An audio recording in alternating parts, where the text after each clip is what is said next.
I'd like to begin with the following statement. Joel Embiid, you a bitch. I think he knows at this point. And I couple it with this one. Dallas made the Super Bowl. Oh, wait. The last name Goddard's attached to it. I'm gonna say that's a lie. I know that, and you know Why'd you that. screw with me this morning? Really? What? Why'd you screw with me this morning? Because it's fun. Not for me. Yeah, it is, because you're laughing.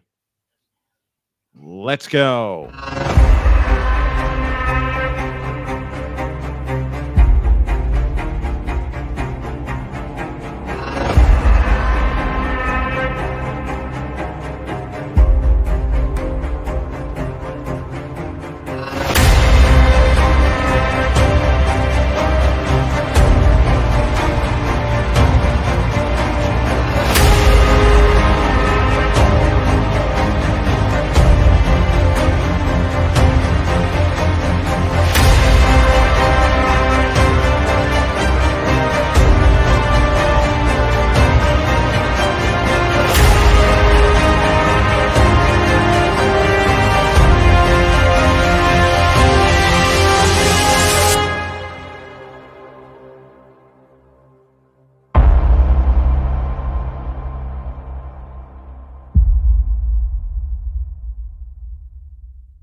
I can't do it. We'll do it live. Do it live! I'll write it and we'll do it live! Mister, will you please wake up, wake up, wake up, wake up, wake up?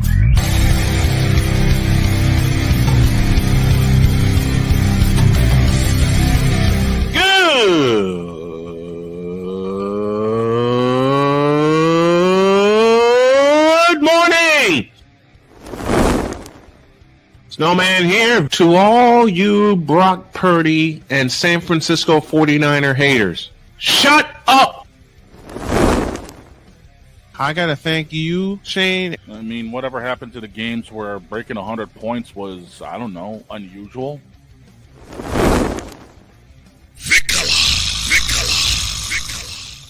There was one word to sum up the All-Star weekend. Trays.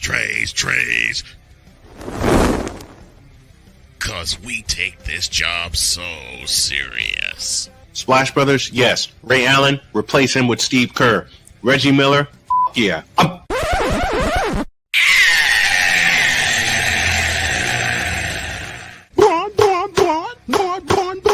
What in the all types of blue hell?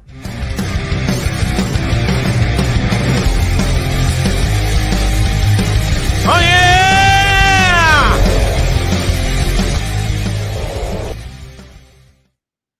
All right, everybody, let's do this. Good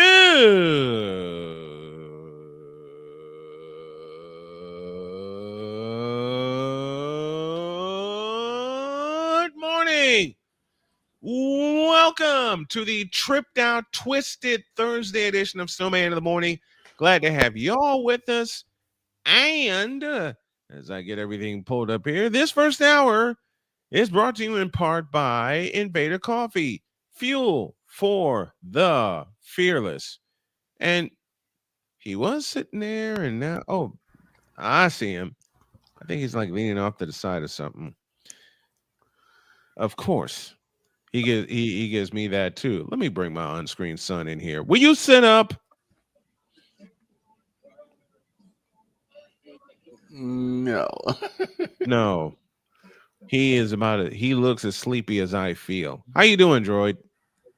Terrible. Terrible? Why? Jimmy Butler. I guess we better dive into it. Jimmy Butler and Paul Wilson drops us a $5 super chat to start the day. If it was Jimmy Butler, I'm here to talk hockey and then get to work. You know, we're gonna do just that.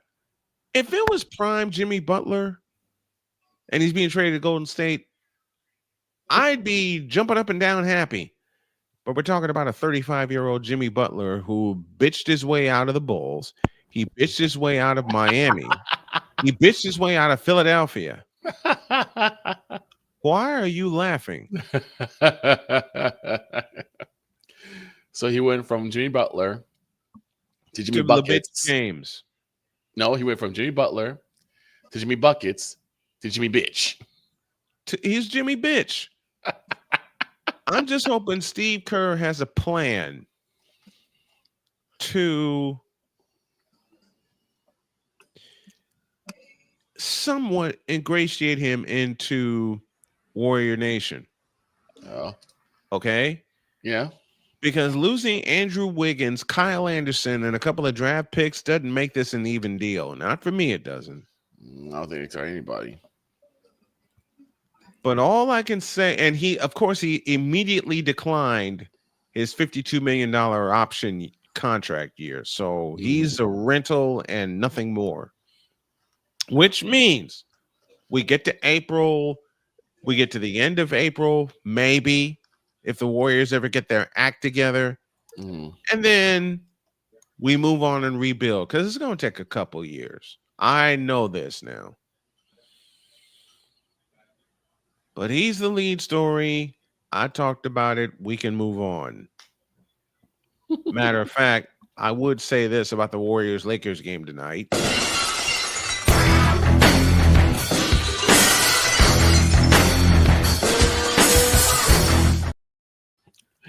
But that may change. May being the operative void. It depends on if we see Jimmy Buckets tonight in Warrior Gold and Blue, but we will continue to find. And today is the NBA trade deadline.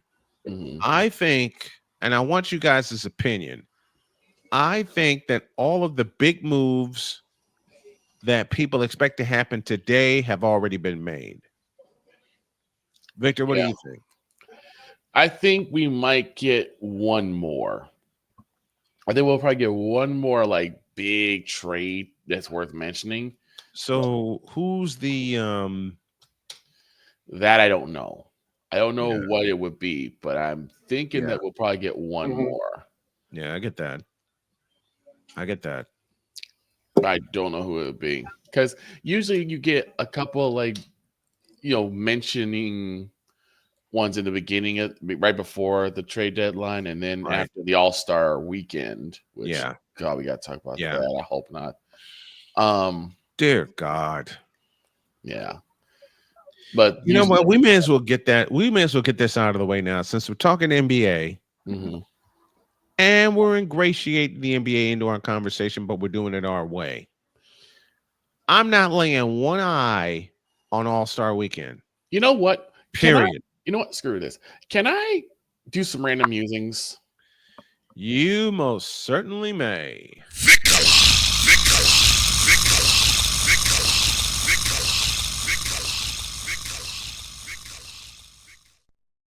Cook, God damn it.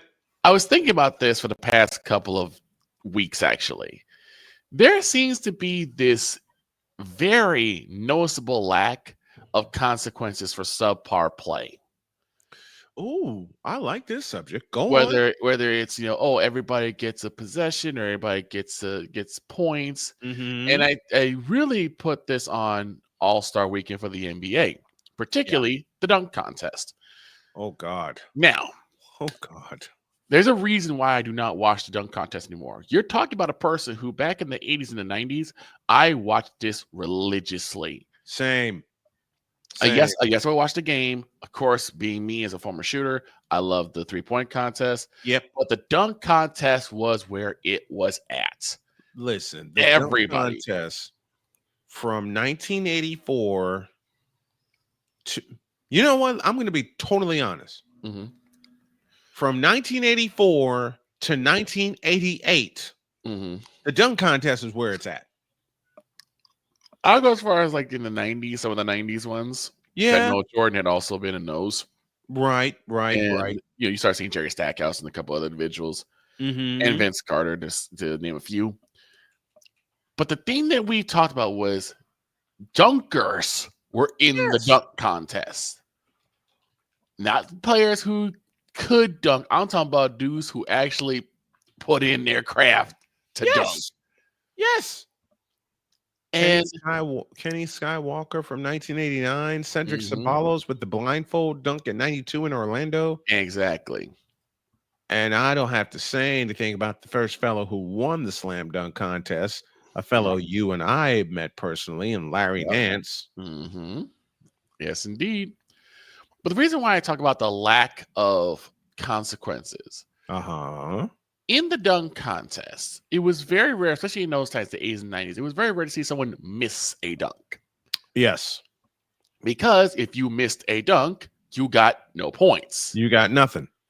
NUFFIN, nothing. Now, and you only got one try. Yep. You got 3 dunks, but you got 1 attempt per dunk. And then they added that you can replace a dunk in case you miss it, because Michael Jordan missed a dunk in 88 before he delivered the game winner. The Playmaker's here with us, checking in from Nowlands. What's going on, Playmaker? Playmaker, either today or tomorrow, I need to get you up here to get your perspective from Super Bowl week. And congrats to Playmaker and Ramley Talk for getting to New Orleans. That's our goal for next year. More on that later. Go on, Victor. Now, I think you get 3 attempts for 1 dunk.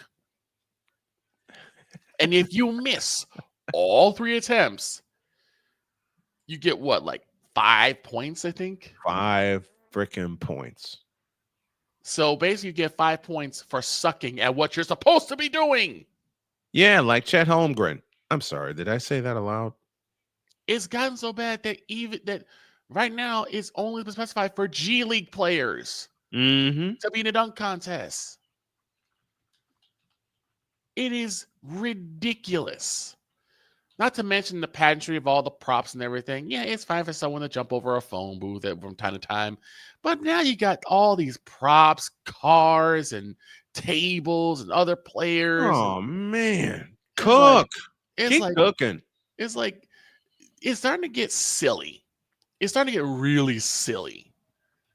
To the point where, like, now it's not even so much of just, now you could do a regular 2-handed slam, but I just did over like 2 tables and, and a car. And that makes it really cool. Blake Griffin, anybody? Meanwhile, back in the day, you could do that between the legs windmill and really get the crowd fired up. Really get everybody fired up for this. And like I said before, you made your dunks. And unfortunately, that's not happening, because apparently now the big wigs in the NBA are thinking, well, we don't want to just leave people out of it. We don't want people to feel left out, so we'll give them some points. I swear, if it ever comes down to where a dunk contest is decided between 2 individuals who missed all their dunks, and it came down to that 5-point deficit, I will burn that stadium down wherever it is. Roll right in to room 316 and burn that son of a bitch to the ground. This is ridiculous. It is ridiculous. I don't want to get too much into like the overtime rules for the NFL, because they kind of sort of make sense to me. Both teams can. They make sense. It makes sense. They follow the college pattern. Right.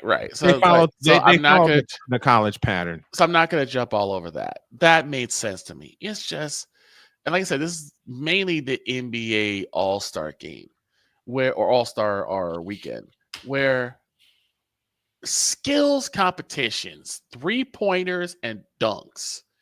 Not all those other crazy garbage that they throw in here like it's a social center kids festival. I'm talking like a social center kids festival.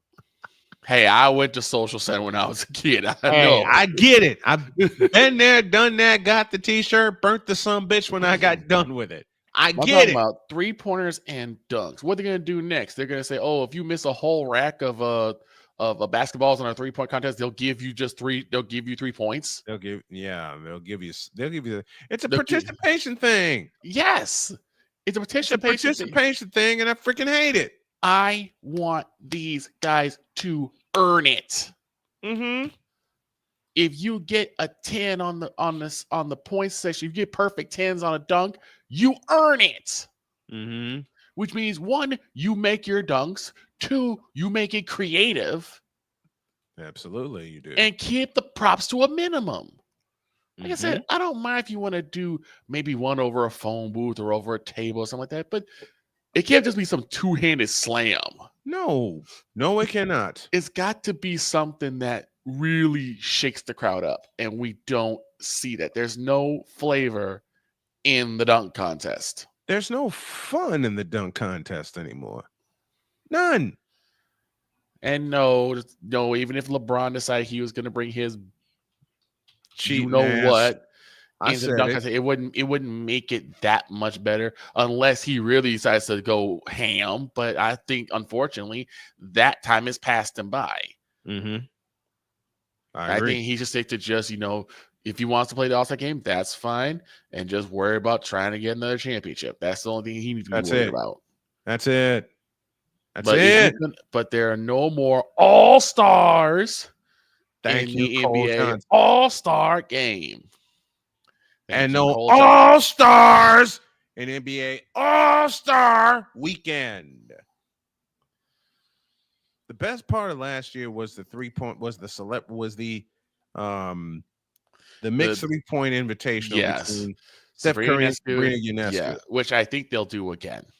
They'll do it again. They asked Caitlin Clark to join, but she said no because she wants her first 3-point contest to happen where I'm hopefully going to be this summer, and that's at the WNBA All-Star Game in Indianapolis, Indiana. And I respect that. She's more about business. Yep. It would be nice to see her in there because I would love to see her go against Steph and Sabrina. Let's get more shooters in. Let's go more men and women shooters in there. Why not? Let's get the best of the best of the best, man. Get the best of the best of the best. NBA, we're talking to you. But no, they're not going to do that because they like their over-exaggerated game of horse. It'll probably be Team LeBron versus Team Steph, and they'll probably have a 429 to 374 point game. Man, don't say that aloud. Knowing you're right. I know you're right, but man. Guys doing all types of and one moves. But I don't mind and one, but it's not NBA basketball. It really is. It's not. There's no defense. It's not the NBA basketball. There's no boxing out. There's no posting up. It's just let's just alley-oop and dunk and throw crossovers, and it's like. And there's no defense being played. Why are we watching this? There's no defense being played. I never thought I'd see the day to where the NBA All-Star game has zero buzz. None.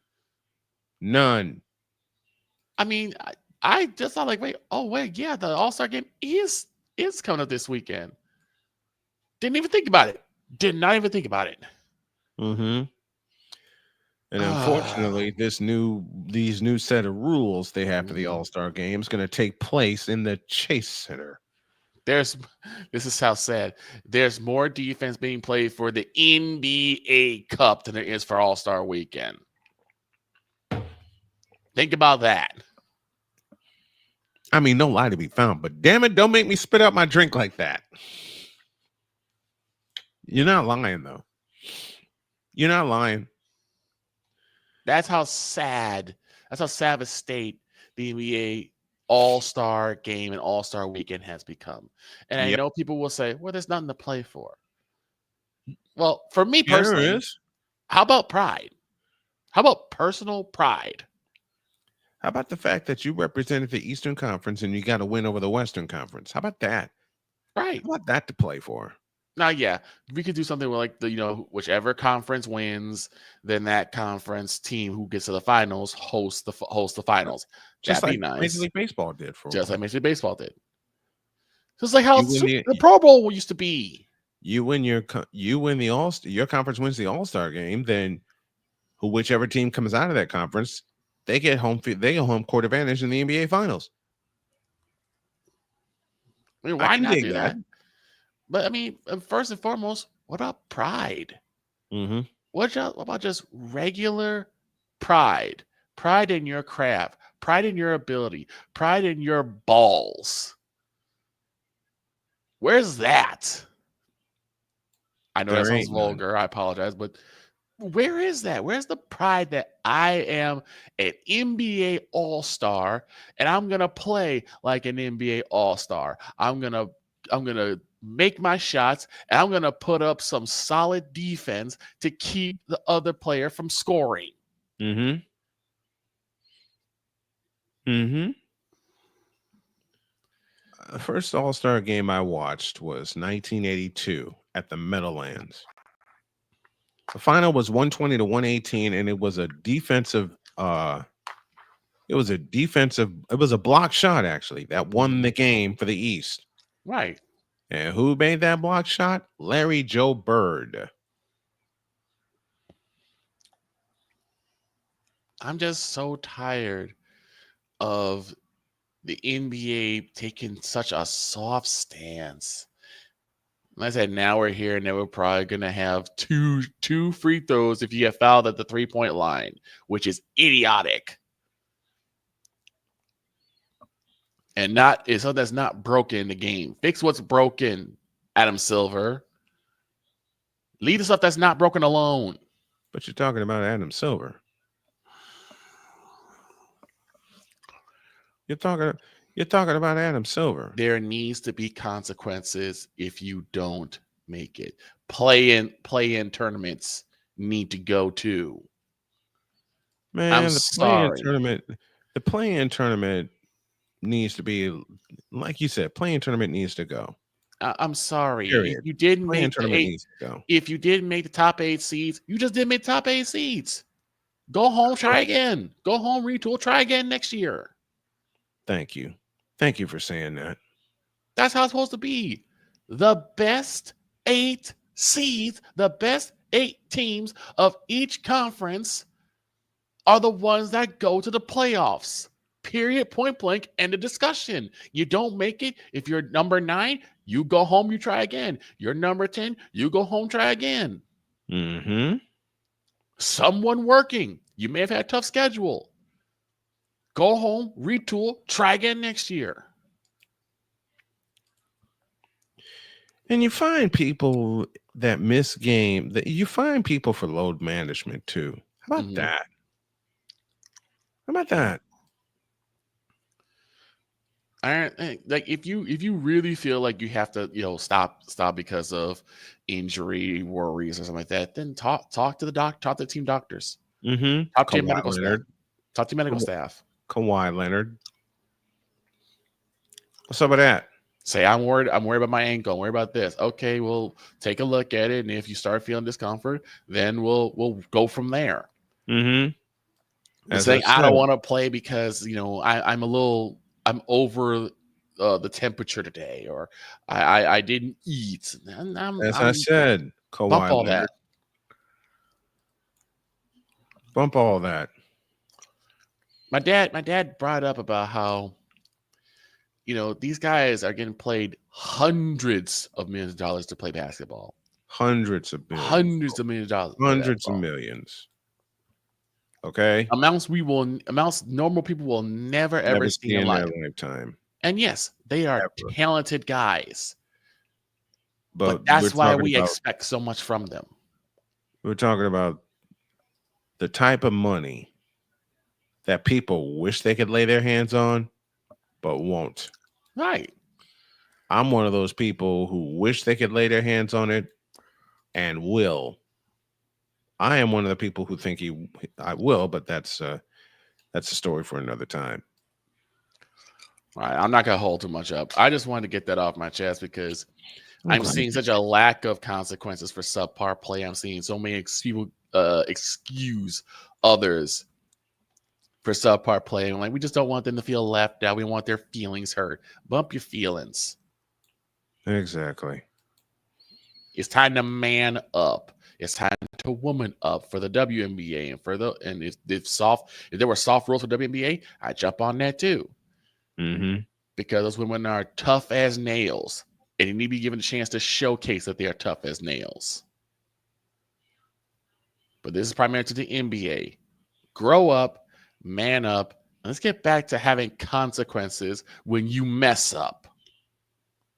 Agreed. Thank you for listening to the ramblings.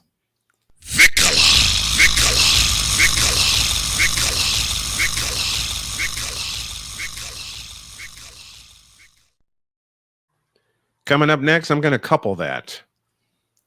I have a few things to get off my chest as well concerning the NBA. Back in a moment.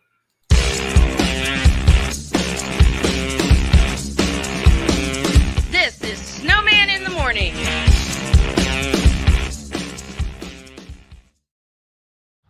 People tell me how lucky my daughter is to have been adopted. But really, we're the lucky ones. Learn more at adoptuskids.org. This planet has been great to me. It's given me gifts that I can't even explain. It's given me adventures and memories I'll never forget. And Battleborn, I think, has given me the opportunity to go beyond and give something back. How can I be a better custodian to this planet and the place I live? That's where I am with Battleborn. Let's make the planet a better place. Whether it's news, the largest egg producer finds bird flu in chickens at a Texas plant, weather, devastating tornadoes rip through the heart of the United States, inspiration, a breast cancer survivor completed the journey of chemotherapy, and now begins a future one of matrimony or sports. Michael Jordan is shown on a photo with Diddy. LeBron James has a video extolling the virtues of a Diddy party. This has been yet another beating a dead horse presentation. We got you covered. BS3 Network, in association with Comey Media Incorporated, proudly present The Morning Shift with Cole Johnson. Live every weekday at 8 a.m. Eastern, 7 a.m. Central.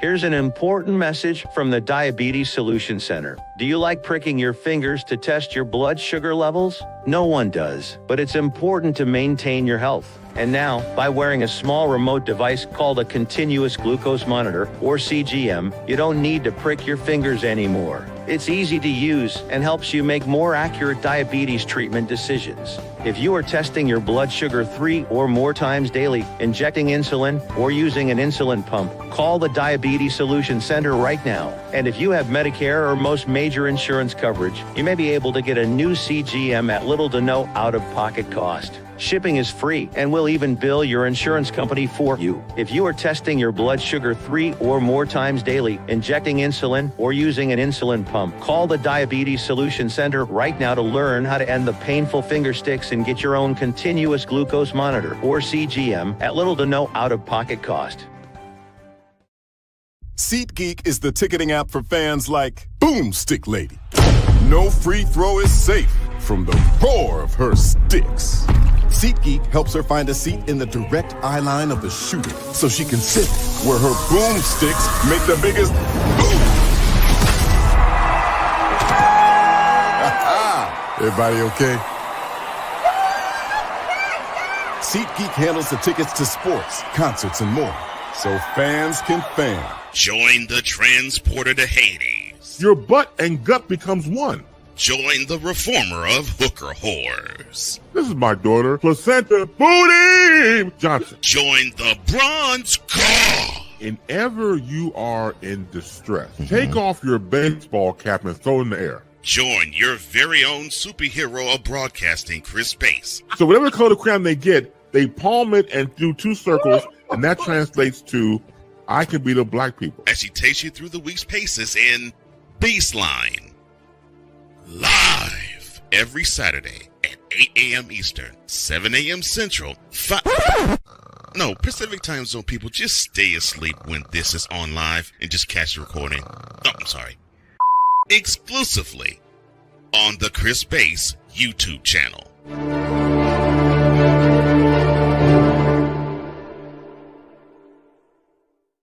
Mister? How do you operate this Twitter thing or this Instagram thing or whatever the heck? You're supposed to know all this stuff.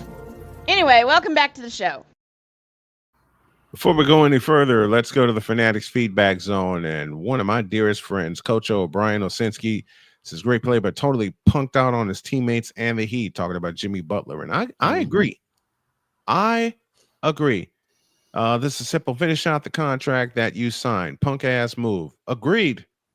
Totally. I totally agree with that. Jeffrey joins us. Jeffrey, remind me of where you were chatting from so we can shout you out properly. Next Sunday, I don't think I'll be watching NBA All-Star game. Me neither. I will probably be watching NHL hockey between Team USA and Team Canada. NHL players on ABC at 8 p.m. And he couples it with, and I believe the game is in Boston, Massachusetts, at the old Boston Garden. No, it's the TD Garden, but it's the new Boston Garden, as far as I'm concerned. The Hawk TV representing the DMV area says good morning, and the same to you. He said, one of the NBA trades is going on, Snowman. I wish I had an answer to that. And Hawk, you should be extremely proud of your Commander/Redskins for the amazing season that they had this past year. I agree. I wouldn't be surprised if they run it back next year too. I wouldn't be surprised if they compete for another NFC championship. And the team that they'll face will be hosting the Super Bowl. I'm not saying, I'm just saying. Right. Hawk TV says the servers from NBA 2K aren't equipped. Ain't that the truth? And Jeffrey's chiming in from Rhode Island. I like it.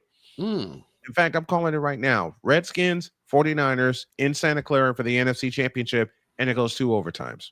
Ooh. You're going to be riding on reserves for that one, aren't you? Why do I want it to go 2 overtimes? Because I want to see Jaden Daniels get 500, and I want to see Brock Purdy get 520. 100. All right. I would say both of them get 500, and then CMC gets about 350.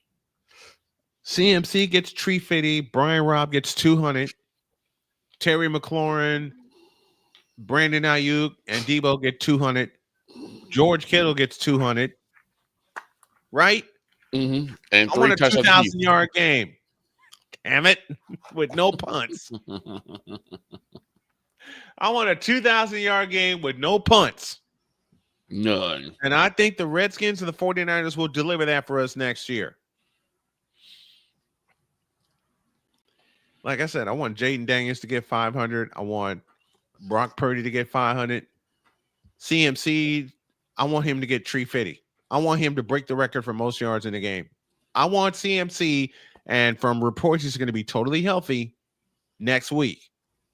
CMC, you continue to rest, all right? Because come NFC Championship in Santa Clara next year, I want CMC to break the record for most rushing yards in the game. Matter of fact, I want him to do it twice. Do it in the regular season and then do it in the postseason. And I borrow the joke that Victor started with Derrick Henry. I want CMC to get 350. 350. A joke that my wife now uses.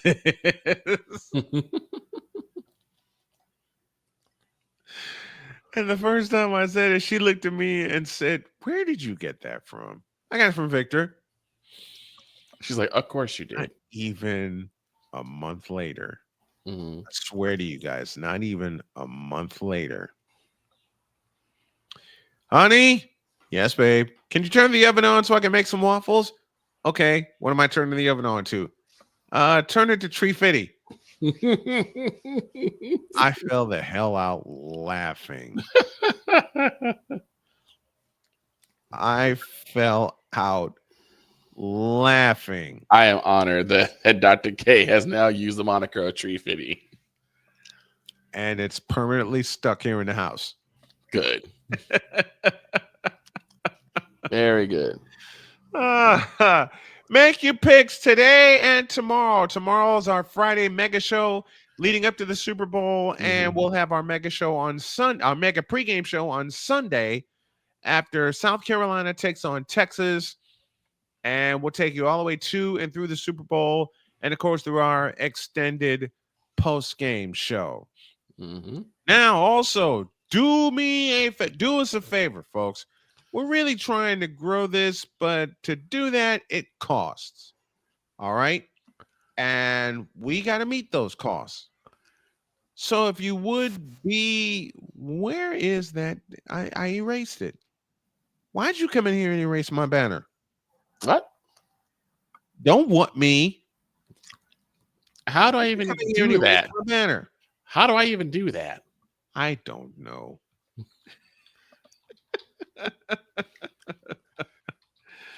If you want to get some behind the scenes stuff as well as help us grow and help us keep our network continually funded, you can do this. You can join patreon.com/snowman multimedia. Beginning Sunday, you'll see a lot of behind the scenes stuff, including me tear up this office and put it back together for Super Bowl Sunday and beyond. That's patreon.com/@snowman multimedia. Now, I have some things to say of my own about the NBA.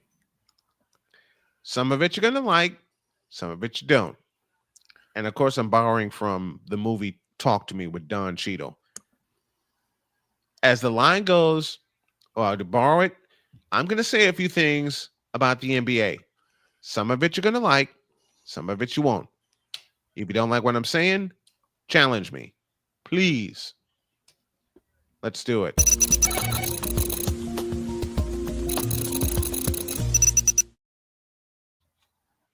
Okay. Adam Silver, you're fired immediately. Because as much money as the NBA has brought in, it's being run into the ground competition-wise. And I know this is 2025 and everything is all about money. I get that. I understand that. I've already had it in my mind, I'd say since like 1996 or whatever. Okay? When the greatest player in the world was the highest earning player in the NBA. 3 consecutive years, by the way. Can LeBron ever say that? No.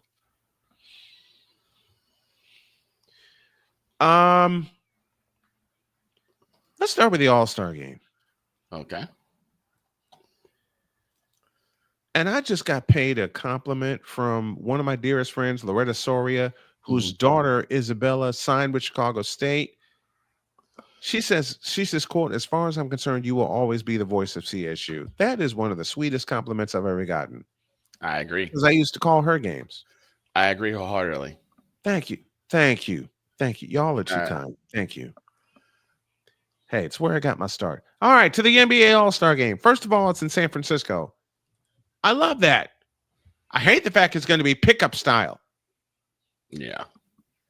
I hate the fact there's going to be no competition in the damn thing. I hate the fact that the All-Star game is going to be a series of games. Right. Oh, not to mention you have a celebrity game.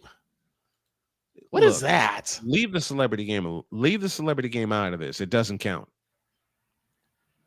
The NBA All-Star. Oh my God. All right. I'm going to read this and then I'm going to pick it apart.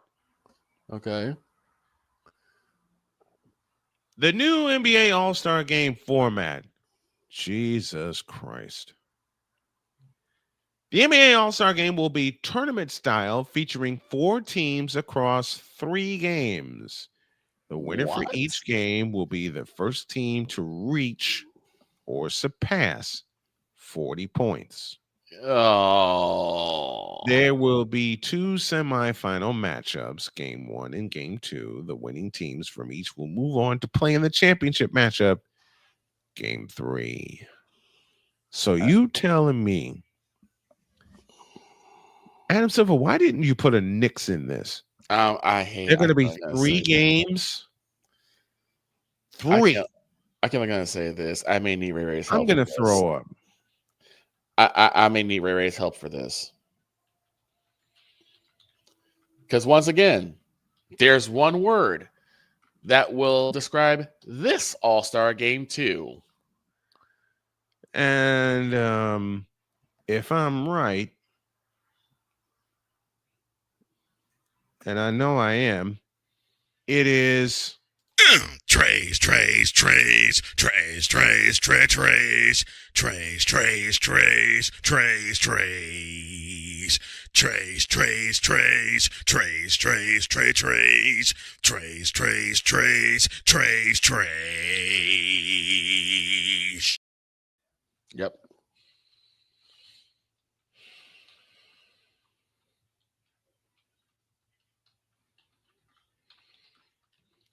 I mean, really? Really? You're going to do it that way? 4 teams, 3 games. And yes, Ryan, they're trying to copy the NHL All-Star format. Here's the difference. The NHL actually has players that can play and play often. Mm-hmm. They want to play the correct way. The ratings, and Hog TV, thank you for bringing this up. The ratings have tanked. Okay, let's just be real. The ratings have tanked. The ratings will continue to tank. End of story. And if you think they're going to be brought back up because of this BS, no, not a chance. Nope. You want to incentivize? I don't think, Ryan, I know there's a cash prize involved for the NHL. I don't think a cash prize would matter. No, with not the with NBA. Not with the lofty contracts they have. Exactly. I mean, if it was for a charity, it would fine. matter.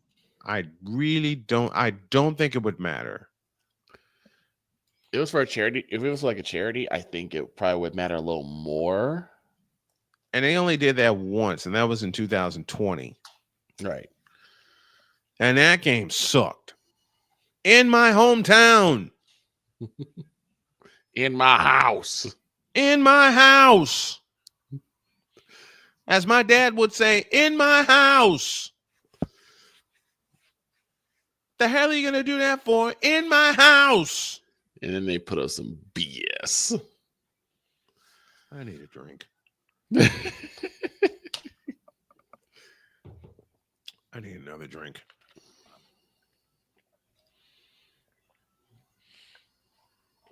Okay. They did that in my house. They did that grade A homogenized Holstein BS ending in my house. Exactly. Why don't you play 4 12-minute quarters and be done with it? Whoever has the most points wins. Isn't that how the game is? That's how the game's supposed to be. They did with I forgot the name of the ending. I know the name of the ending. It's on the tip of my tongue. I cannot come up with it. Anybody in the chat that knows the kind of ending I'm talking about, where you have to reach a certain number, please tell me the name in the chat. Please tell me that name. It's like a mercy rule or something. That ain't mercy. It's like when people play 21. Look, a mercy rule. You know what a mercy rule would be for the NBA All-Star game? What's that? A mercy rule would be actual All-Stars playing in the thing and being instructed that you have to play defense and being told you have to play your game correctly or you're no longer an All-Star. They pull you out, they escort you out of the building, and they bring the next guy in. And yes, I'm going full draconian, but damn it, I want my All-Star game back. Get out. Get out. Get out. Stay out. You're not an all-star. Get out. Get your ass out. Get the hell out the building. I'm sorry, fans, about this. Get the hell out. Get y'all's ass out. Lord have mercy. You know, people will lose their minds because I think the fans actually vote for these. I think. I don't know if it's the writers. I think the fans actually vote for who they want in the All-Star game. But seriously, if you don't play defense on at least 2 possessions and try to make an impact that way, get y'all's ass out. Get the hell out the building. Sorry about that, folks. Get the hell out. Get y'all's ass out.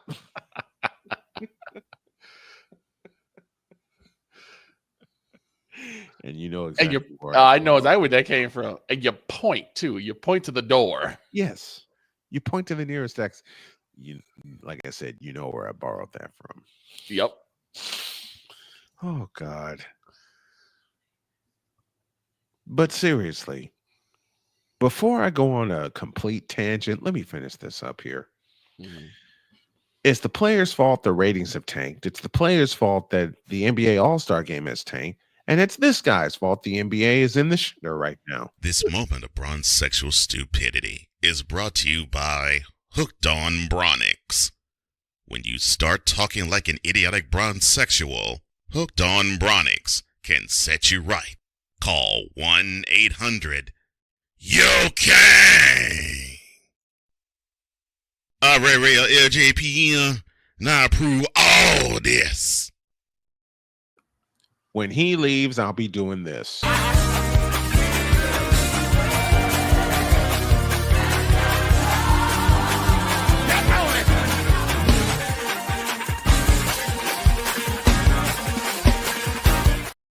Why? Because yes, LeBron, it is you. It has always been you. It always will be you forever and ever. Amen. Man. Ryan McCarthy says the NHL players actually care because there's a cash prize involved, which I think that is a possibility. That's a possibility, but with the lofty contracts that the NBA players get, I don't know what cash prize bullseye really matter. Bullseye. Because they're already getting mega millions. And for me, I go back to what I said: play for pride. What's wrong with that? What's wrong with just playing when the contract went up? Right. What's wrong with just playing for pride? Show you got a set so that you are the better all-star. Play for competition. Yeah, whatever happened to that? What happened to competition? What happened to pure, unadulterated, fun-loving competition? And then you shake hands at the end of the game. Yeah. Now get out of my face, you thirsty bitches. In a world where logic and sense flies completely out the window, while purple and yellow glasses are donned, rises a figure who encourages ridiculous, undying loyalty. Good Lord, I'm about to throw up. This has been yet another installment of The Bronzexual Confessions. I did not know that was a Bronzexual confession. I was not aware of that. I'm going to lose it. I'm going to go to a break. Yeah. I better go to a break because I'm going to freaking lose it. Let's go to a break. We'll be back.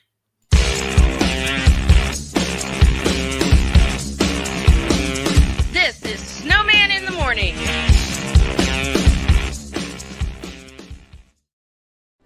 Are you ready to upgrade your coffee game?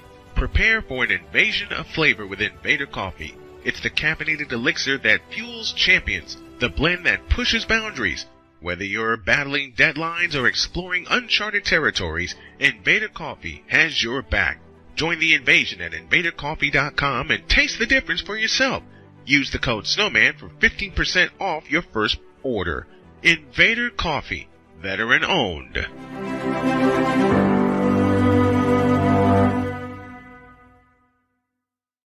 One of the great things about ordering meals from Mother of Macros is that you can do it from the comfort of your own home.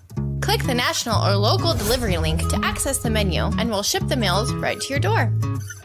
We understand you won't always have time to plan, shop, prepare, and cook to provide healthy nutrition for your family, so the process is simple and saves you hours. We know you're busy, so our meals are professionally prepared and packaged. You only need to heat them up and enjoy.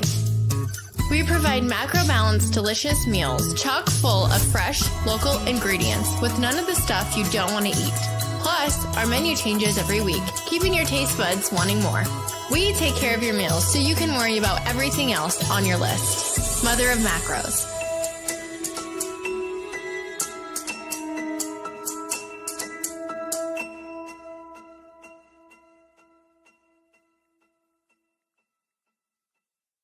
SeatGeek is the ticketing app for fans like the High Five Strangers guy game-winning interception. First down. Just a nice, solid tackle. If you're in arm's length, you will be swapping skin with this extrovert.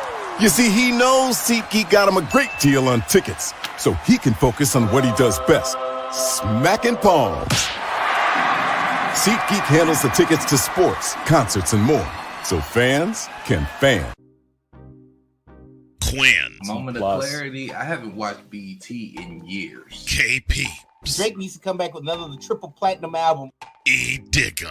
And then you have Ray J. Like, I can't stand that River Cricket. The Guru. Okay, the level of crack she's smoking, I don't want it. BS3 Network proudly presents the Knucklehead Chronicles podcast, where from card tips to hot topics to meat beef of the week, anything goes. Live every Sunday at 2:30 p.m. Central.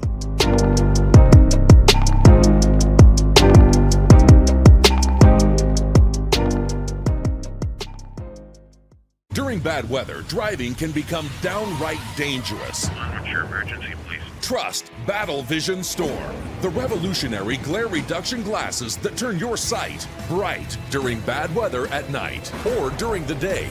Watch your ordinary vision become extraordinary. Battle Vision Storm uses light optimizing lenses that block blue rays, so you see clearly in heavy rain at night or blinding snow during the day. Heavy rain, snow, sleet, or fog can make it impossible to drive. Not with Battle Vision Storm. Get your Battle Vision Storm for only $19.99. But wait, due to rising costs and supply chain shortages, this may be your last chance to get your very own at this low price. There is a strict limit of 4 Battle Vision Storm per order while supplies last. Don't wait, order now. Call 1-800-483-6319 or visit battlevisionstorm.com. So call 1-800-483-6319 now. Mister, how do you operate this Twitter thing or this Instagram thing or whatever the heck? You're supposed to know all this stuff. Anyway, welcome back to the show. What the hell is wrong with me this morning? The Broke Genius joins and he says, salute to you, my friend. Appreciate you. Tomorrow is our Super Bowl Friday Mega Snowman in the Morning Super Bowl Mega Show. I'll say that right before I get out of here. Chris Dietz will join us with prop bets. Deb Witkus will join us from New Orleans. So will Michael Lyle. Who else? The Playmaker may join us. There is a possibility that this show goes a full 4 hours. In fact, that's what we're trending toward right now. So join us for our Snowman in the Morning Super Bowl Mega Show, getting you ready for Super Bowl 59 from New Orleans. And then Sunday, it's our mega pregame show, getting you ready for the Super Bowl in New Orleans. Yours truly will have the call on Snowman Sportsnet and Snowman Multimedia beginning at 6:38 Eastern Time. That's your kickoff time. All right, what's the best Super Bowl you've ever seen, since we got a few minutes before we go to the second hour?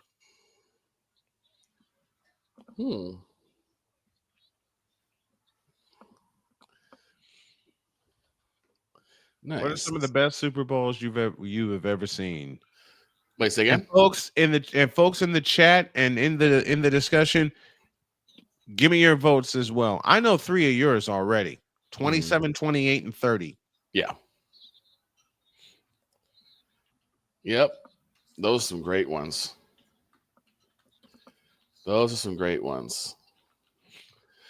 You know mine. Yeah. You know mine easy. 16, 19, 23, 24, and 29. Right. I'll say also Bears versus Colts was a pretty good one, especially Devin Hester taking the opening kickoff. Devin Hester taking it all the way back. I mean, you know what? I went to visit with Sylvia when Sylvia and I were dating in Indianapolis. We went out and got food for a Super Bowl party we went to. Came back at 6-0. Right. I was at home. I was watching the game. I look at Sylvia. She looks at me, and she says, "What happened? Why are you asking me?" I was watching it, and I just got home quick enough because I was grabbing food for the family. Yeah. I got home, and I was just ready for kickoff, and Grandpa's already watching it. Yep. And yep. They said, and Grandpa said, they said that no one has ever returned the opening kick of the Super Bowl for a touchdown. And I then was him. bingo. I said that will change. And like I said, and then bingo. And he said, "You think that?" I'm like, "I don't think it. I know it. I know That's it. Yep. going to change." Yep. Ryan McCoffey chimes in with one of the greatest Super Bowls ever, Super Bowl 25 between the Bills and the Giants. That's a good one. That's a very good one. Yes. I can't pick one, but if I have to pick one for issues and giggles, it will be Super Bowl 23. Super Bowl 23. It will be Super Bowl 23. Let me explain why. I was in between my house and my cousin's house. My parents initially said I couldn't go across the street and watch the Super Bowl over there, but then they relented by the time the second half started. Because my crazy ass, I taped the player introductions. And bring back the player introductions for the Super Bowl, will you please? Oh, yes. Yes. Bring back the player introductions. Matter of fact, I may have to dig out a couple. That was the beauty of it. My parents let me go across the street to my cousin's house, watching the Super Bowl, and everybody in there was picking the Bengals. And they all turned to my crazy ass. And they said, "You better be picking the Bengals." I'm not.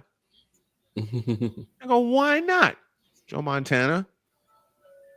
And then someone asked me, "What can Joe Montana do against this defense?" I said, "Joe Montana's going to throw the game-winning touchdown pass."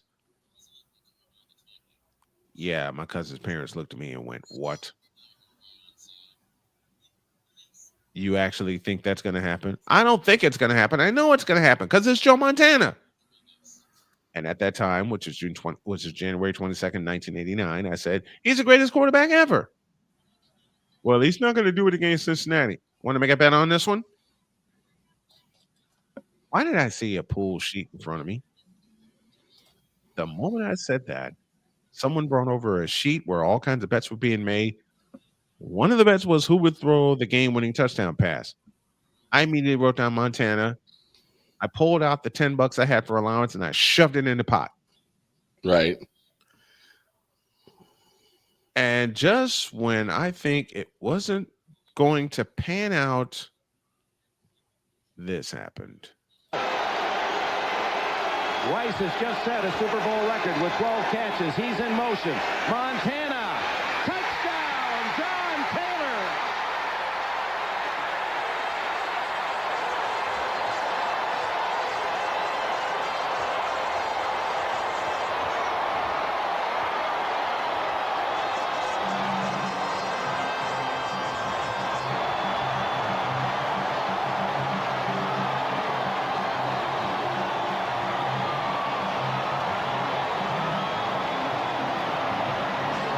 John Taylor, who sells cars in the off-season for Reggie Jackson, has just hit the home run for the 49ers. His first catch of the day, but the biggest catch of the day. 30. There was $250 in an envelope waiting for me.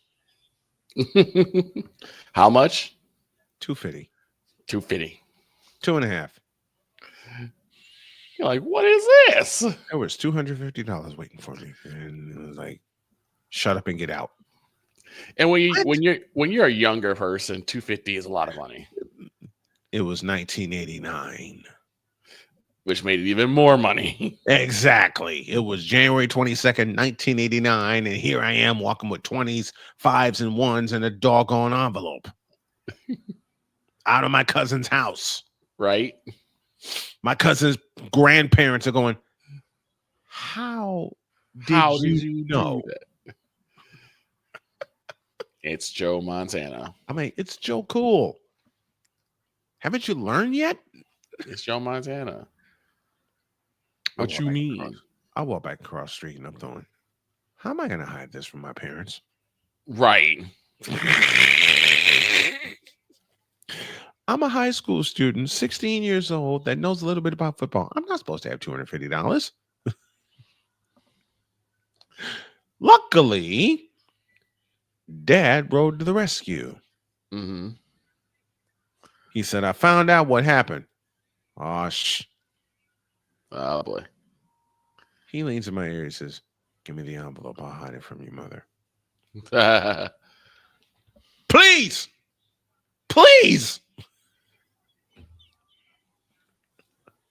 That was one of the best second halves of high school I ever had.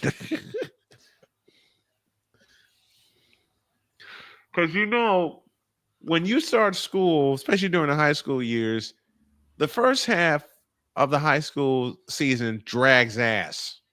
Right. Second half goes. Exactly. Am I wrong? Nope. Blame the Patriots for ending the player introductions in 2001. Yep, Super Bowl 36. Yeah. Damn you, Bill Belichick. I don't even understand why he even had to get involved. I don't know why he did either. I mean, I know I hear Pat Summerall, one of the greatest football voices ever, say, and now choosing to be introduced as a team, here are the AFC champion New England Patriots. And immediately my spider senses went off. Bill Belichick ruining the game again. Ruining the game since 2001. No, we love you, Bill Belichick. Yeah, we do. We love you. We love you.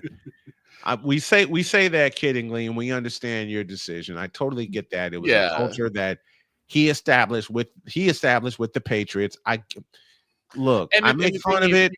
I make fun of it, but I totally understand it. I totally get it. The thing is, we know Bill Belichick. He's always been a no nonsense coach. He's been a no nonsense guy, and he's been team first. And I look. He let Tom Brady walk, for God's sakes. Right. If that don't define team first, nothing else will. He can stop Tom Brady if he wants to. Tom Brady is Tom Brady. He want to go, he gonna go. Yeah. But as they much did have as a we good kid around about Bill Belichick, absolutely love you and respect you. Yes. For what you've done for the NFL. Can't change that. Won't change that. Numbers speak for themselves. Mm-hmm. I'll continue to pick on you, but we absolutely love you. Let's take a break. When y'all get back, I'm going to share a few football stories from a high school perspective, i.e., me being in high school and then me having my crazy ass in the booth. Oh, dear. Oh, boy. Since this is Super Bowl weekend, I'm going to share a couple football stories, including one of me calling a football game outside. And to think those games happened in North Carolina. Right. Second half of Snowman in the Morning begins with some broadcast stories, football style, after this.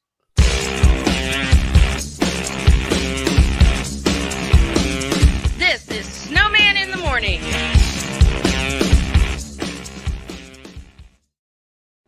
Are you ready to upgrade your coffee game? Prepare for an invasion of flavor with Invader Coffee. It's the caffeinated elixir that fuels champions, the blend that pushes boundaries.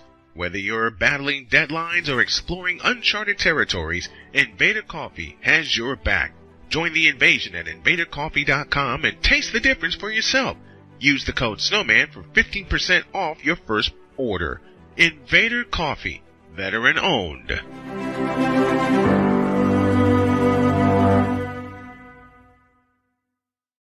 One of the great things about ordering meals from Mother of Macros is that you can do it from the comfort of your own home. Click the national or local delivery link to access the menu, and we'll ship the meals right to your door.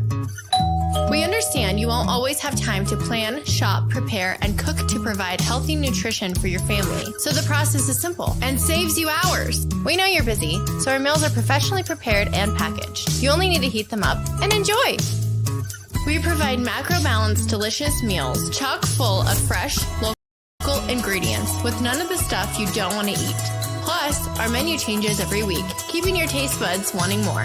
We take care of your meals so you can worry about everything else on your list. Mother of Macros.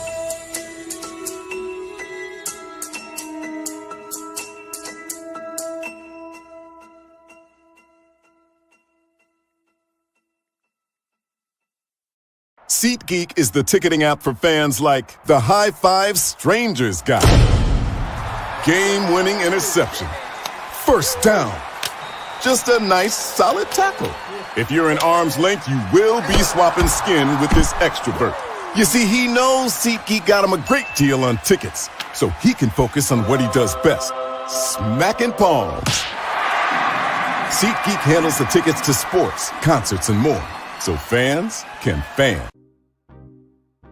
Quinn. Moment of clarity. I haven't watched BT in years. KP. Drake needs to come back with another triple platinum album. E. Digger. And then you have Ray J. Like, I can't stand that River Cricket. The Guru. Okay, the level of crack she's smoking, I don't want it.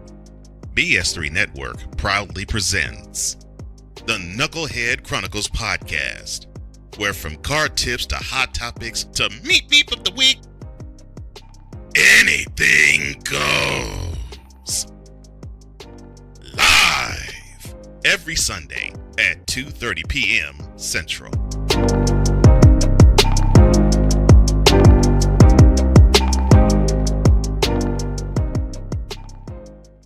During bad weather, driving can become downright dangerous. What's your emergency, please? Trust Battle Vision Storm, the revolutionary glare reduction glasses that turn your sight bright during bad weather at night or during the day. Watch your ordinary vision become extraordinary. Battle Vision Storm uses light optimizing lenses that block blue rays so you see clearly in heavy rain at night or blinding snow during the day. Heavy rain, snow, sleet, or fog can make it impossible to drive. Not with Battle Vision Storm. Get your Battle Vision Storm for only $19.99. But wait, due to rising costs and supply chain shortages, this may be your last chance to get your very own at this low price. There is a strict limit of 4 Battle Vision Storm per order while supplies last. Don't wait, order now. Call 1-800-483-6319 or visit battlevisionstorm.com. So call 1-800-483-6319 now. Sports bettors, listen up. Your favorite sportsbook, BetUS.com, is back and in our 30th year of action. With live in-game betting, incredible odds with daily odds boosters, props and parlays, fast payouts, and exceptional one-to-one customer service, we got it all. And when you sign up today and use the code Snowman, you will get a 125% deposit match on your deposit. Log on to BETUS.com or call 800-792-3887. That's 800-79-BET-US. BetUS.com, where the game begins.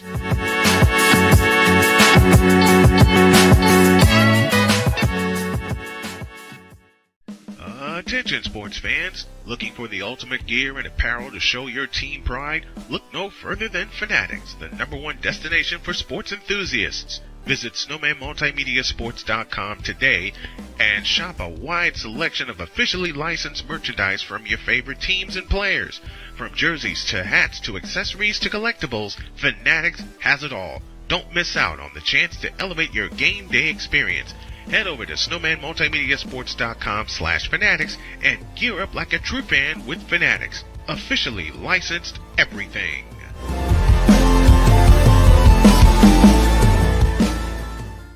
It's no secret. Today's consumer wants convenience and likes things on the go. They want to be listened to and receive instant solutions to their queries. This can often make or break the customer service experience. That's why it makes convenient interactions easy for you. Whether your customers want to connect with you via text, Facebook Messenger, Google, Instagram, or website, all messages now come to the one easy-to-use inbox, so you don't have to check a dozen different sites from the platform. From here, you can send SMS or email, answer questions, schedule appointments, take payments, and close more deals simply by messaging back and forth with your customers. When someone searches for a business like yours, they will look at your reviews. So unless you have more positive reviews, they'll choose someone else. Luck makes it easy to collect hundreds or even thousands of reviews from your customers. Simply send a review invitation or create automation that requests customer reviews right after the sale, or maybe right after a service is completed. It will take them 30 seconds or less to leave the review. Now those reviews will show up on the search result and increase your ranking that matters most. Plus, our advanced reporting will show you exactly where your leads are coming from and if your website or ads are doing their job. So why are you waiting? Put your business way in front of your competitors, get more leads, convert more of those leads to paying customers by getting started with today. Mister, how do you operate this Twitter thing or this Instagram thing or whatever the heck? You're supposed to know all this stuff. Anyway, welcome back to the show. Eagles, Chiefs, and Super Bowl 59, which means prop bets galore. Chris Dietz will join us tomorrow to break down a lot of those prop bets. And tomorrow will be our full breakdown, taking us in to Super Bowl number 59. What was the first one you ever watched, Vic?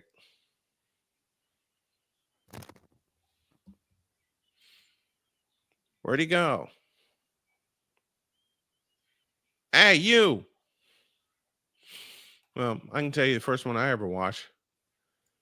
The first Super Bowl I ever watched was Super Bowl 16 between the 49ers and the Cincinnati Bengals. All right.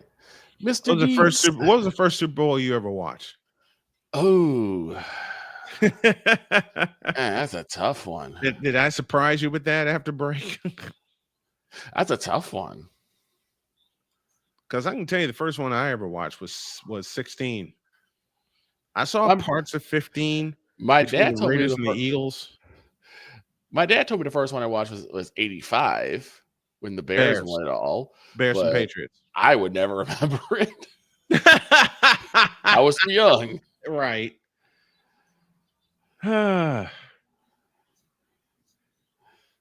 Yeah, for me, the first one was 16. 16. Montana and the 49ers established a dynasty. Right. Which many people will tell you should not have happened. But then again, Everson Walls will tell you, I should have been taller to stop Dwight Clark. Right. He didn't. Mm-hmm. They didn't. And you know what happened? And the rest is history. And the rest is history. This is the play. We're going to bring it up here in a minute. I will show y'all the exact play that made me a 49er fan for life. I think that's how it went. I'm old. Scene of the crime was Candlestick Park in San Francisco, California. It was January 10th, 1982. I said that, and my mom looked at me and said, how do you remember the dates and times of these things? I don't know. I just do. But it was January 10th, 1982. Was watching a great game between the Cowboys and the 49ers. And the play that made me a 49er fan forever was this. Pontiac, 3rd and 3. We'll see a pickup sometime on the right side, possibly. Montana looking, throwing in the end zone. Caught it! Dwight Clark!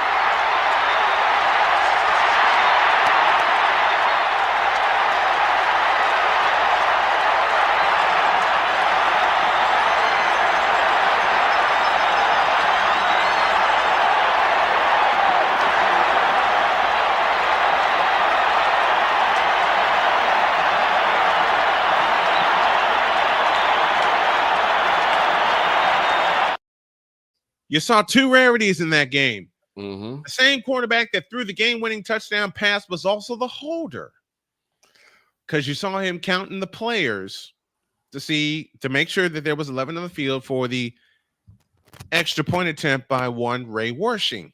Mm-hmm. And the second thing you saw Joe Montana's hair coming out of his helmet. The rise of Joe Montana. And it's one of those things that even if you're not a Niners fan, you just had to stand up and respect what Joe Montana was, because you saw that and you're like, applaud. He's gonna be something special. You knew it. Little did we know how special he'd be. Little did we know. Little did we know what Cool Joe was going to bring to us. Smoking Joe Montana. Man, oh man. I mean, the man was so popular. He had football video games named after him. Yes, he did. Joe Montana football. I know there was a 92. There's a 93 version, I believe. The first football. Listen, the first physical football that I ever got, my parents got it for me for Christmas. Oh, nice. Whose signature do you think was on it? Joe Montana. Joe Montana. I love you, Tom Brady, but everything you've achieved, and you can't deny it, was because of Joe. He even idolized Joe. He did. That's why forever Brady and Montana will be 1 and 1A. Okay. Right. I always say 1, 1A, 1B. I say Joe 1, Troy 1A, and 1B is Brady. It's Tom Brady. I can't knock what Brady's done. No, you can't. God, you can't. I can make fun of Brady, but man, Tom Brady put in a hell of a 22-year career. Yes. 22 years playing football, and he did it naturally, unlike LeBron James. Shots fired again. Did I say that aloud? Yes, you did. I don't care. But I'll tell you something funny that happened last night. I was up late, trying not to be up late, but the brain wouldn't turn off. Right. The brain would not turn off. Brain would not shut off. Brain would not shut up. So I said, I got to go to bed. I got to go to bed because the wife got to get up in the morning. And I got to help her get out of the house. So what does old Snowman do? I get a glass of wine.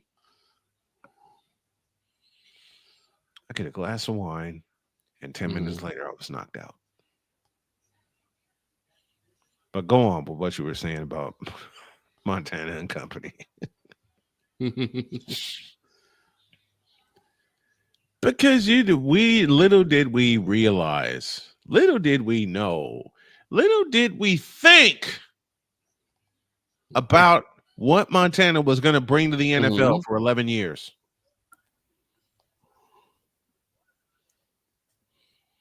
Little did we think about how many teammates Montana made better.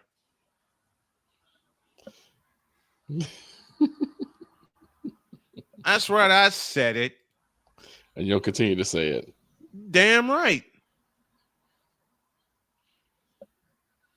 Damn right. I said it, and I'll continue to say it. Little did we realize about how Joe Montana made the NFL better. Right. About a third-round draft pick that was plucked by Bill Walsh. Thank you, Bill Walsh. And how he finally got the right quarterback in the right position. Right. In that terrifying West Coast offense. Right. And if you have the horses now everybody in the NFL runs a version of the West Coast offense. Right. Okay. Not only do you think Bill Walsh, who's the godfather of the West Coast offense, and what he did for the 49ers, you know the other person you have to thank besides the athletes themselves, besides the player themselves? Mike Holmgren. Because he was the offensive coordinator for San Francisco for 10 years. 81 through 90. Right. Mike Holmgren said, I'm getting a piece of this. He did. And then some dude named Mike Shanahan showed up. Right. And Mike Shanahan took a great offense under Mike Holmgren and Bill Walsh. And by that time, Bill Walsh had retired, of course, after Super Bowl 23. And then George Seifert stepped in as the head coach. Somehow, Mike Shanahan took the West Coast offense that was perfected by Bill Walsh and Mike Holmgren and made it better. Yes. How in the blue... Where's Chris? You tell me, okay? I've been a 49er fan since 1981. All right? When I saw Bill Walsh retire after Super Bowl 23, I cried. Right. Because I'm thinking, okay, we're not going to see that incredible offense anymore. Nope. Wrong. Wrong. You're wrong. You're wrong. Wrong. Then Mike Holmgren moves on in 1991. And by that time, Steve Young was inserted as the quarterback because Montana was still out with a back injury. Then Steve Young learns the offense. It gets better, and I'm thinking, what in the all types of blue hell is this? And then I saw Steve Young, as much as I loved Steve Young's performance in Super Bowl 29, where he threw not 1, not 2, not 3, but 6 touchdown passes. 6 in a Super Bowl game. 6 of them. And we're going to do some trivia tomorrow during the mega show as well as Sunday. One of the greatest plays I will ever love Steve Young for is this one. Wayne Gordon into linebacker now for Atlanta. Young trying to find a man, getting some pressure now. Tim Green turns him back. This is vintage Steve Young. Oh, he caught his own ball, tried to score. Unbelievable.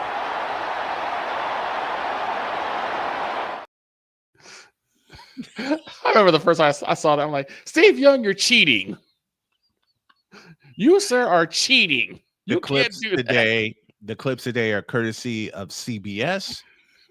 First one from 82 with Montana and the catch, and the second one from 1993 with, here it is again. Wayne Gordon into linebacker now for Atlanta. Young trying to find a man, getting some pressure now. Nope. Tim Green turns him back. This is vintage Steve Young. Oh, he caught his own ball, tried to score. He's cheating. Unbelievable. That's a cheat code.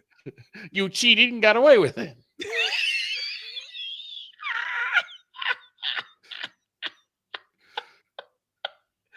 I gotta do it again. One more time. Wayne Gordon into linebacker now for Atlanta. Okay, I'm gonna throw here. Oh, no, I'm not. I'm getting out of here. Run. I'm good down it. Oops. Miss me. Nope. No tackles for you. Joink. I'll take it myself.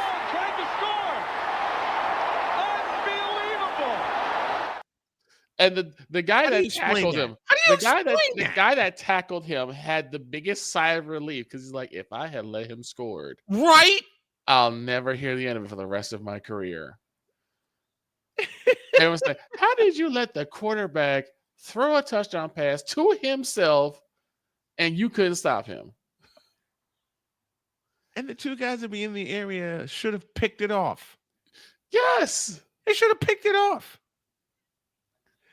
All right. We better finish this show off before this lady picks us off.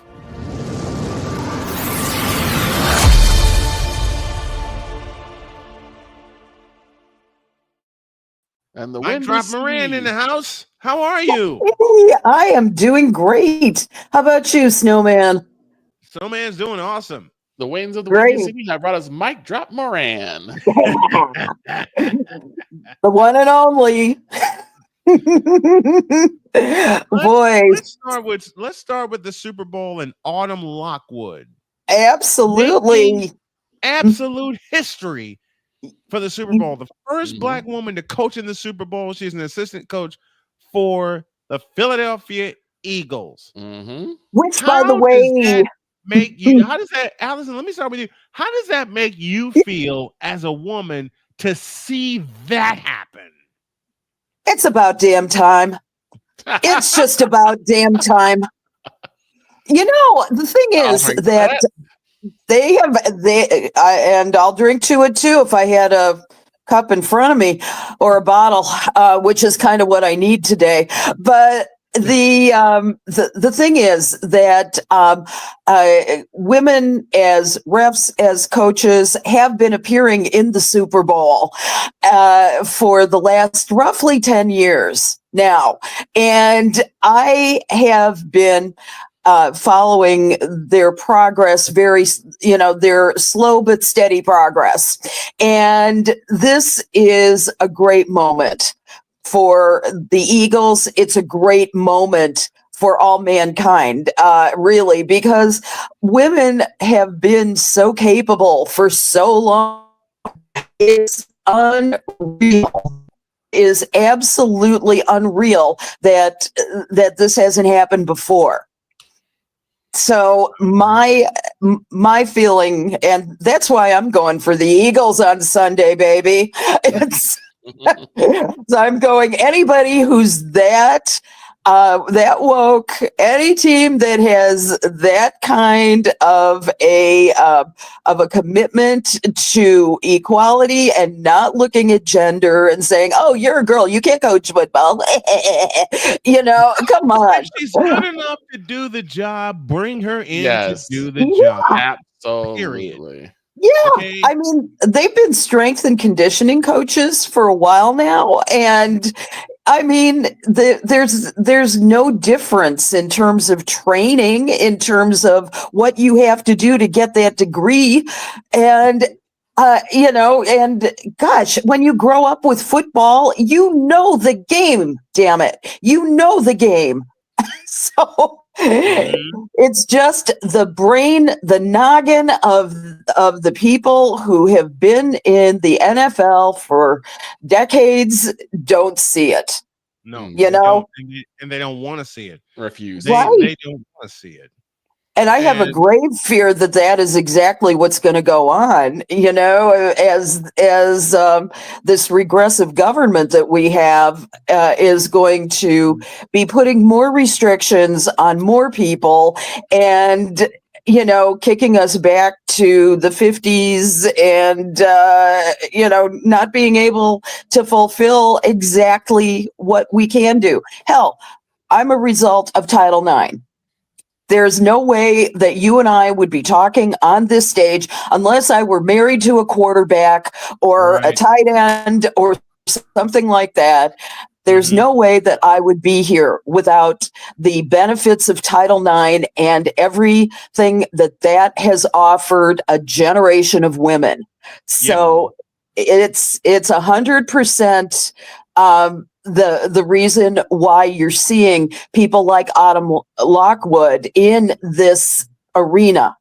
And I rue the day that anybody tells you that you are not going to be able to participate again. And I see that day as a warning just as a warning shot. It may happen. Yeah, and I am in fear of that happening because, folks, if you don't know, Allie and I have shared a mic back home in Chicago covering the Chicago Sky. And they told me the first time I did it, I didn't see Allie come into the arena. She's just quiet. She is as quick as a cat. I didn't see Allie come in when they were telling me you can't do any play-by-play coverage because we got our television crew. Oh yeah? Watch this. Really? we went and set up in another part of the arena where we were supposed to sit anyway. I threw the headset on. I threw Allie a headset on, gave her a microphone, and we called what happened to be an overtime game. Yeah. What happened to be an overtime game because the Sky erased a 12-point deficit in the final 10 minutes. That's right. Yeah. And they won going away in overtime. I wanted to bring this up because we were talking about the All-Star game earlier this show. And I believe what saved a rather ho-hum All-Star weekend last year was the shootout of all shootouts between Serena Ionescu and Steph Curry. And I want to ask you, Allie, who else would you want to see take on some of the guys in the 3-point shooting contest? Oh man. Gosh, I would love on the female side, why Caitlin Clark, why did you not say yes? I would love to have seen her take on Steph Curry this year. I would have loved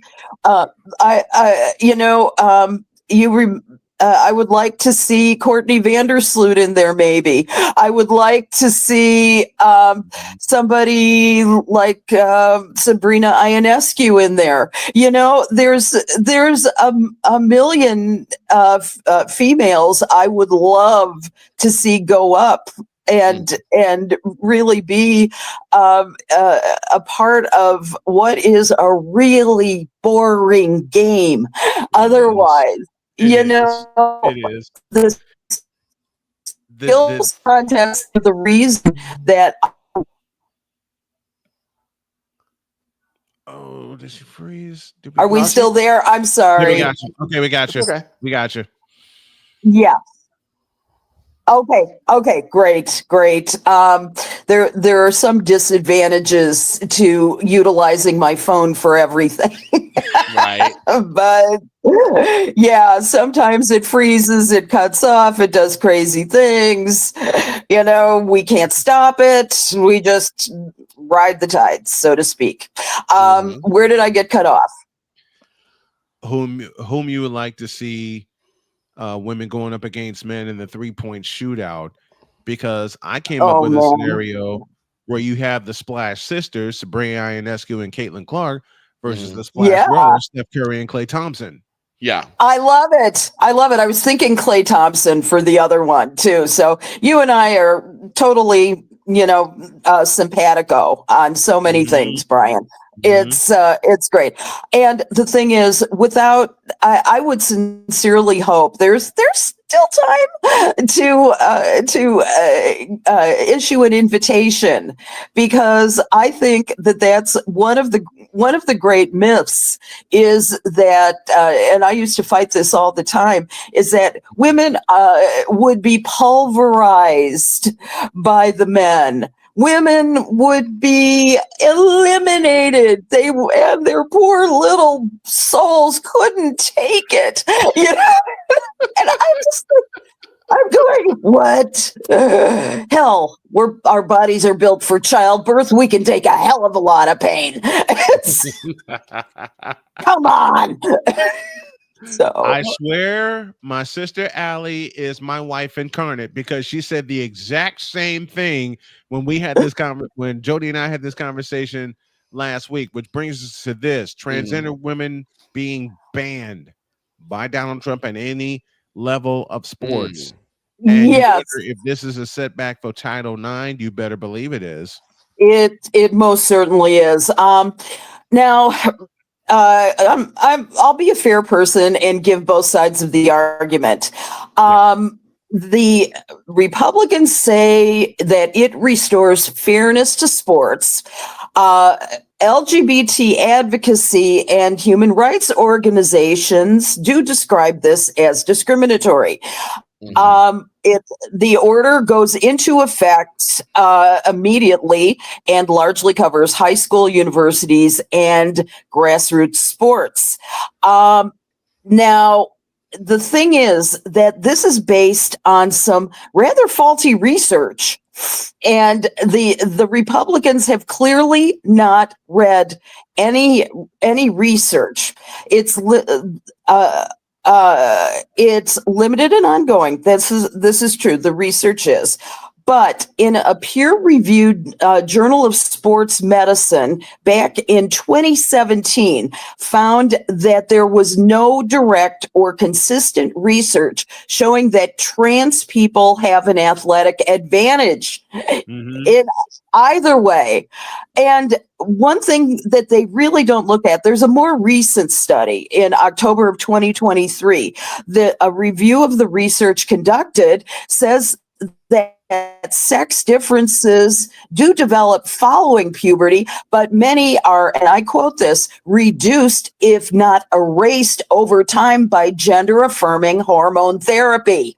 So the thing about it is that the physical attributes that could work in a trans girl's favor, like height or limb length, for example, appear to be less malleable, the study said, but also points out that there are no efforts to restrict cisgender athletes, the typical male, the typical person who is trying out for athletics, who are taller than average or exceptionally gifted physically in any other way. So, you've got Muggsy Bogues, and you've got somebody like, say, Bill Wennington at the tip-off. Okay, let's use that example, or Kareem Abdul-Jabbar. Right. There you go. Sean Bradley. Yeah, there or you Sean go. Bradley. Or Sean Bradley. There you go.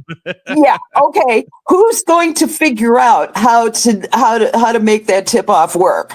Okay.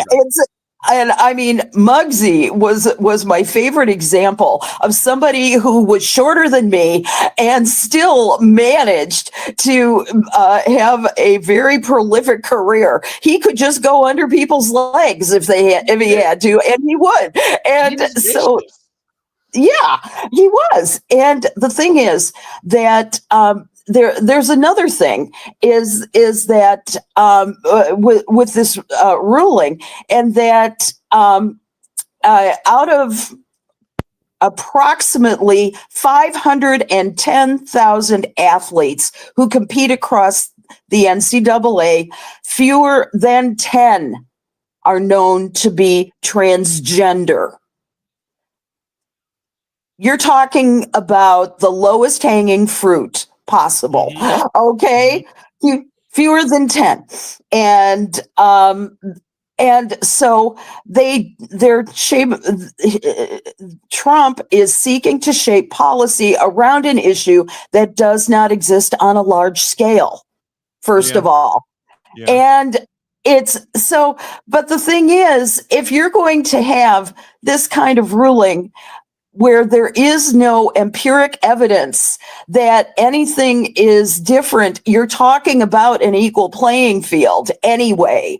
And the thing is, girls and boys play together in so many sports, in Little League, for God's sakes, in any, basketball, soccer.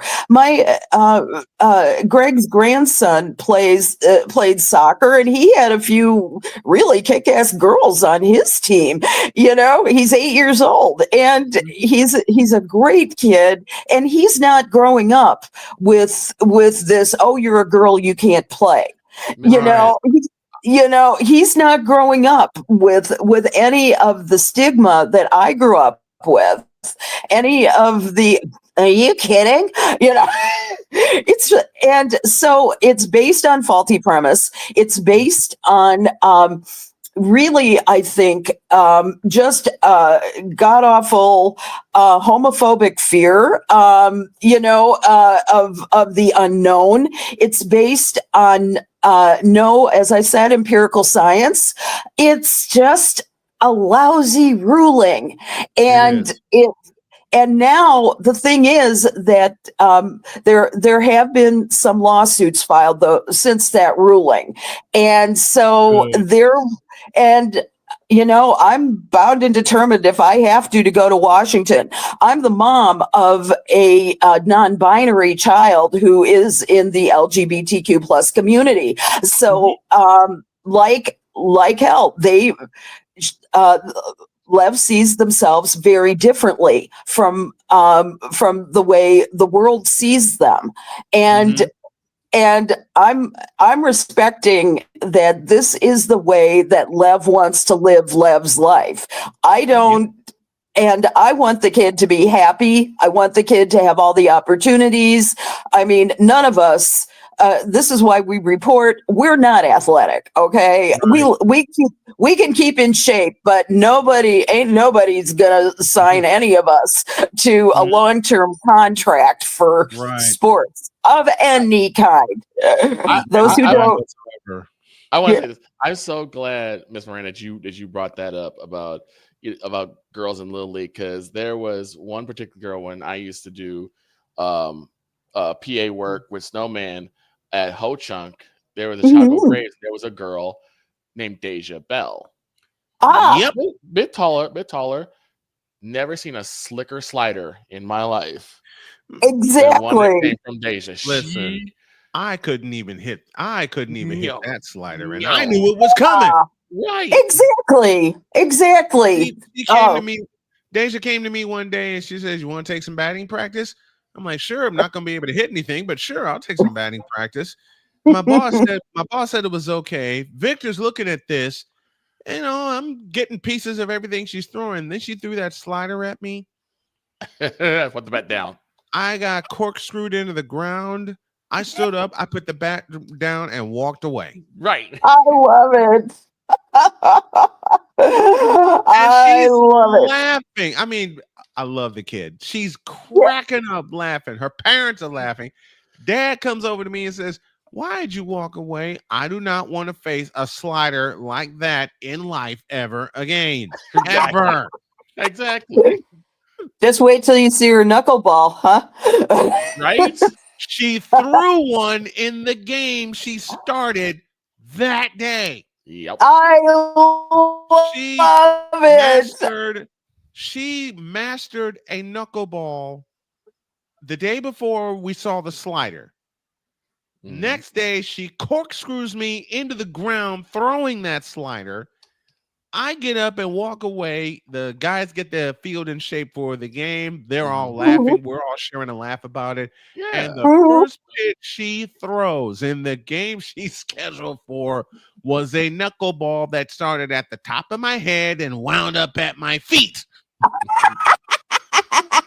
Nope. The batter looked at me. The batter looked at me. I looked at him. The umpire turned and looked at me. What the hell was that? Like, you umpire your game. I got no answers for that. Exactly. What are you looking at me for? That's what you live for, man. Those kinds of pitches. What was that? And go ahead. Did to really mess us up, 2 pitches later, she threw it again.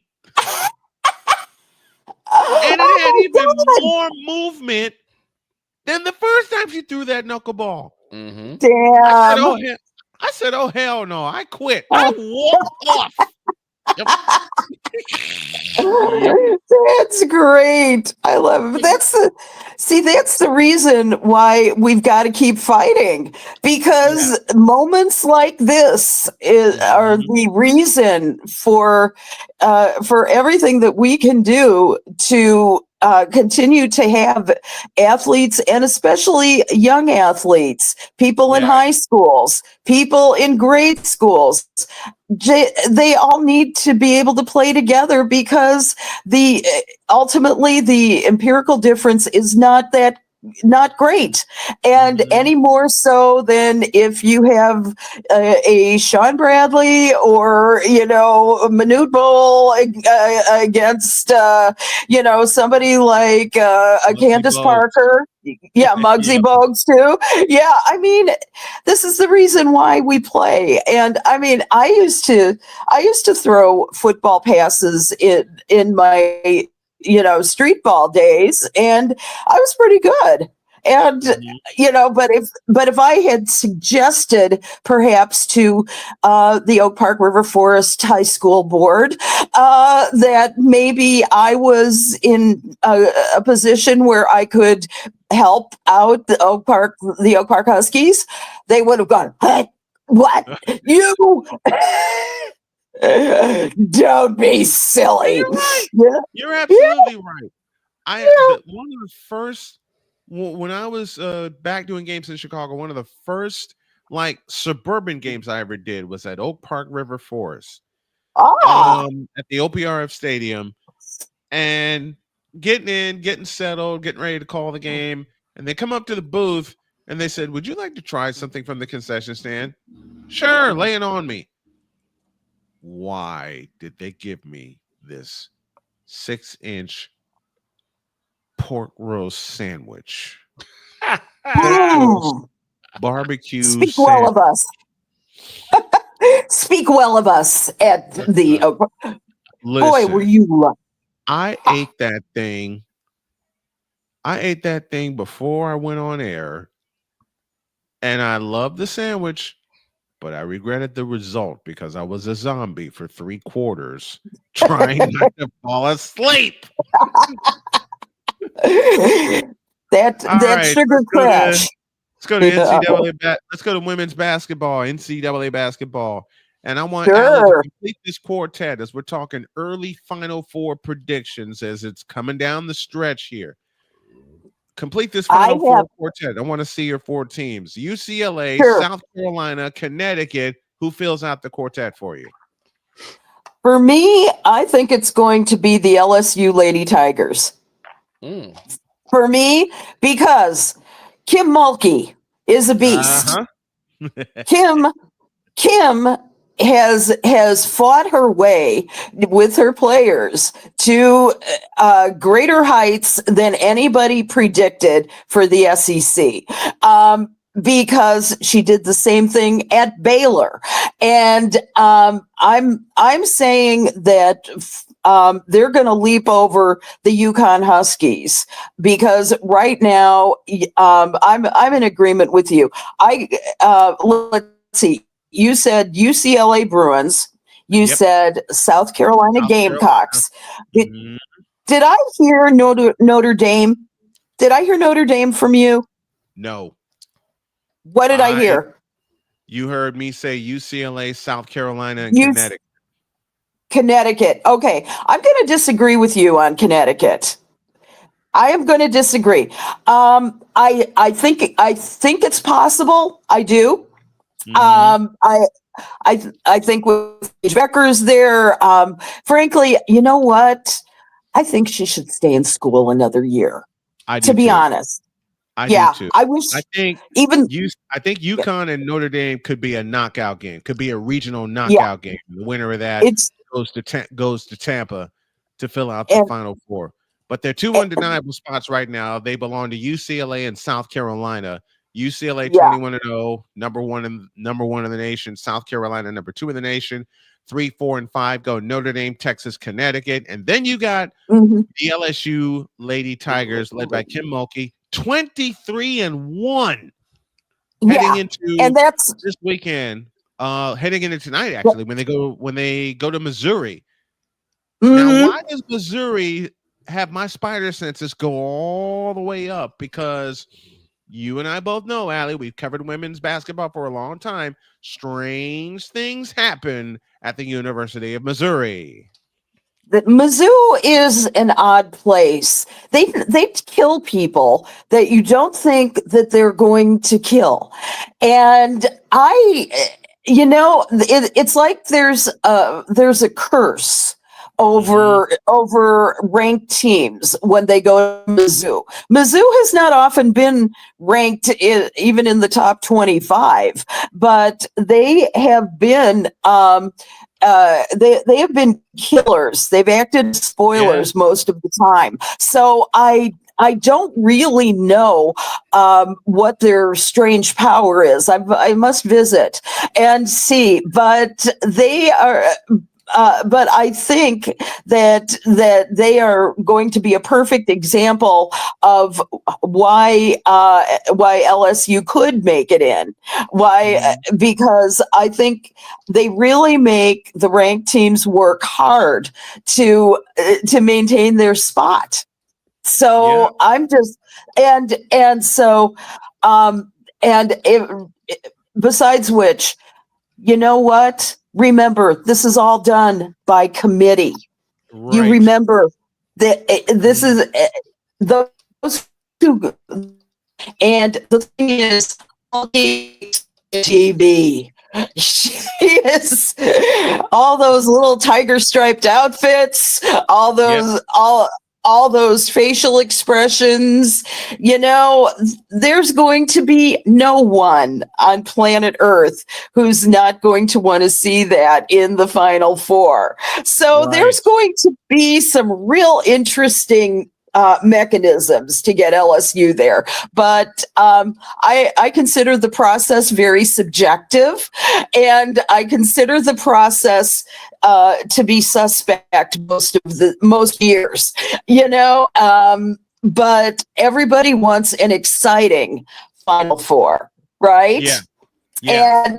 And this one, it's going to be I cannot wait to see what the Bruins do because they are by far the best team of they have always been number one. Am I not right about that? If I'm recalling correctly, they have been ranked number one all season. And this is so rare. You haven't seen this since the days of John Wooden, okay? So they are just an amazing team. They know how to play together. They know how to step it up in the postseason, so to speak, the post-regular season. And I'm just going to have a fun time watching all of that. Give me your opinion about the Texas Longhorns, because they haven't been there for a while. What's that? Up and down. Longhorns up and down. I mean, this Sunday, which is going to kick off our marathon sports coverage day, our marathon fundraising day to help get my family back on their feet. Texas hosts number 2 South Carolina. Yeah. Should we take the Gamecocks right now? Or could they pull it off? They are a rival, okay, and so in a game, ostensibly anything's possible. But I don't see them moving beyond the Gamecocks. I really don't. Yeah. Which, by the way, is my favorite sports team on planet Earth, because the Gamecocks, and they're not the Lady Gamecocks. They are the Gamecocks. They're the Gamecocks. As much as I love sports, I hate it when they're like even LSU, the Lady Tigers. I don't like it. It's like you want to be an actor or an actor. You don't necessarily want to be an actress. Okay. I'm all for degentifying the sports teams. So I'm just, that's just my opinion. But it'll be an interesting last month of the regular season in the NCAA, because can the Bruins hold on to their undefeated season? Can they? Maybe. That's entirely possible. They got to see USC in a special game I'm doing next Thursday night. Oh, am I doing it with you? It with you? Okay. Allie will join me for that one, and we're running out of time. But Allie, can you come back tomorrow? Because we got a couple of other things we got a couple of other things to finish. You heard it. Allie will join us for part of the mega show, and we're gonna knock out everything else, including Unrivaled's league stats and their ratings. Angel Reese has a McDonald's commercial special. WNBA free agency. We're gonna knock all that out. Limited time only. Yep, limited time only. And we want to get your guys' thoughts on the women's Final Four. You can start making your picks now because the tournament's going to be here before you know it. And also, just like last year, we're going to cover the Big Ten tournament in Indianapolis, Indiana. You're surely will provide the alternative play-by-play for that. Thank you, my dear. We love you very much. We'll see you tomorrow. We love you too. Have a great day.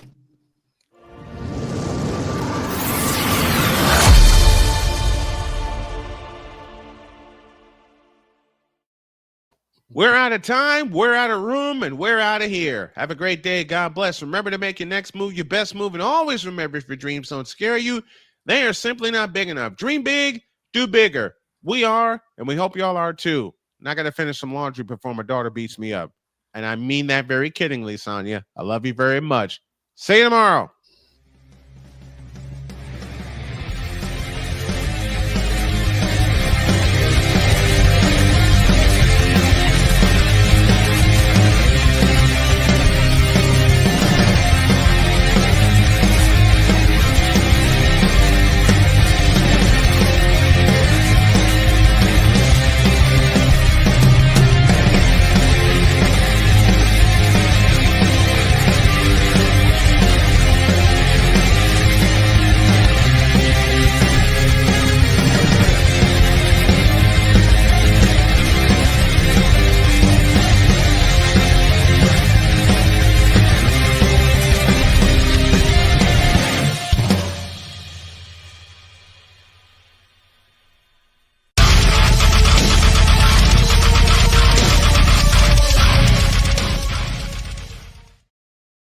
Just when you think you can't, remember, you always can.